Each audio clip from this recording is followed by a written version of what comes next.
കടവല്ലൂർ പഞ്ചായത്തിലെ കൊരട്ടിക്കരയിൽ ആശങ്ക ഉയർത്തി ആഫ്രിക്കൻ ഒച്ചുകളെ കണ്ടെത്തി.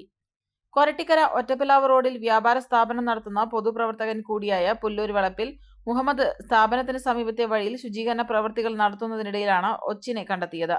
കൊരട്ടിക്കര അപ്പുരിടത്ത് രവിശങ്കറിന്റെ വീട്ടുമുറ്റത്തു നിന്നും മറ്റൊരു ഒച്ചിനെയും കണ്ടെത്തി. കഴിഞ്ഞ വർഷവും ഈ പ്രദേശങ്ങളിൽ ആഫ്രിക്കൻ ഒച്ചുകളുടെ സാന്നിധ്യമുണ്ടായിരുന്നു. അന്ന് പഞ്ചായത്ത് അധികൃതരും ആരോഗ്യ വിഭാഗം ഉദ്യോഗസ്ഥരും സ്ഥലത്തെത്തി പ്രതിരോധ പ്രവർത്തനങ്ങൾ നടത്തിയിരുന്നു. ഒച്ചുകളെ കണ്ടെത്തിയ വിവരം പഞ്ചായത്ത് അധികൃതരെ അറിയിച്ചതായി പ്രദേശവാസികൾ പറഞ്ഞു. ഒച്ചുകളെ കണ്ടെത്തിയ സ്ഥലങ്ങളിൽ സന്ദർശിച്ച് ആവശ്യമായ പ്രതിരോധ പ്രവർത്തനങ്ങൾ അധികൃതരുടെ ഭാഗത്തുനിന്ന് ഉണ്ടാവണമെന്ന് പ്രദേശവാസികൾ പറഞ്ഞു. ഫാഷൻ ലോകത്ത് പുത്തൻ വിസ്മയമായി Neya antiques and designs Kuttanad Peringode റോഡിൽ വിജയകരമായി പ്രവർത്തനം തുടരുന്നു. ആഭരണ പ്രേമികളുടെ മനം കവരുന്ന ഡിസൈനുകൾ ഇനി വാടകയ്ക്കും ഓൺലൈനായും പർച്ചേസ് ചെയ്യാം. ഒപ്പം ഏറ്റവും പുതിയ ഫാഷനിലുള്ള ചുരിദാർ, കുർത്തീസ്, കോട്ട് സെറ്റ് എന്നിവയുടെ അതിവിപുലമായ ശേഖരവും ഉപഭോക്താക്കൾക്കായി ഒരുക്കിയിരിക്കുന്നു.